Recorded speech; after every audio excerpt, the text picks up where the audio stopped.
Assalamualaikum warahmatullahi wabarakatuh. Waalaikumsalam warahmatullahi wabarakatuh. Selamat datang kembali di pembahasan kita hari ini. Kita mau menyelami sesuatu yang rasanya dekat sekali ya di bulan Ramadan. Betul, betul. Yaitu tentang satu momen yang ajaib mungkin ya, waktu sahur.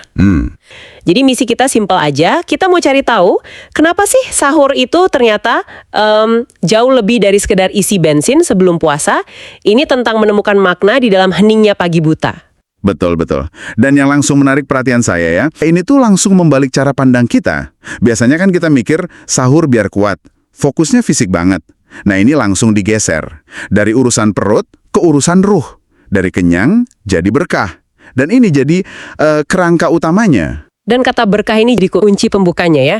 Di sini kan langsung dikutip sebuah hadis yang mungkin kita semua sering dengar, bersahurlah kalian karena di dalam sahur itu ada keberkahan. Bukan kekuatan, bukan kenyang, tapi berkah. Nah, dari situ diskusinya jadi dalam. Iya.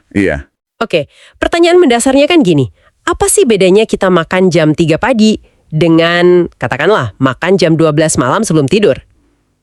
Sama-sama makan di waktu ganjil kan? Pembedanya itu ada di dua hal, niat dan nilai ketaatan. Tepat. Jadi saat sahur itu, kita bangun dan makan bukan karena alarm lapar, tapi karena sadar ikut sunnah. Tindakan biasa itu jadi ibadah. Dan ini ini mengubah pengorbanan bangun pagi itu bukan lagi beban, tapi jadi semacam tiket eksklusif ke momen spiritual yang nggak bisa didapat di waktu lain. Masuk akal. Heningnya pagi itu emang rasanya beda ya. Lebih jernih gitu kan. Waktu khusus buat ngobrol sama dia. Saat doa itu rasanya lebih ringan naik ke langit. Benar. Dan kondisi puncak itulah yang jadi fondasi buat ide berikutnya. Jadi ini bukan cuma soal momen sahurnya aja, tapi apa yang terjadi setelahnya. Nah, ini nih bagian yang saya suka. Praktis banget. Tantangan yang kita semua hadapi, kasur yang manggil-manggil setelah subuh, godaannya kan, luar biasa. Betul sekali. Dan solusinya itu simple. Daripada langsung tidur lagi, coba deh investasi waktu 15 menit aja. Cukup.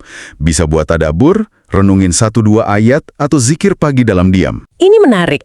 Jadi kualitas koneksi selama 15 menit itu lebih penting ya daripada katakanlah baca banyak tapi pikiran kemana-mana. Nah, penekanannya di situ. Argumennya, intensitas dan kejernihan di waktu singkat, itu justru yang jadi semacam baterai spiritual buat seharian.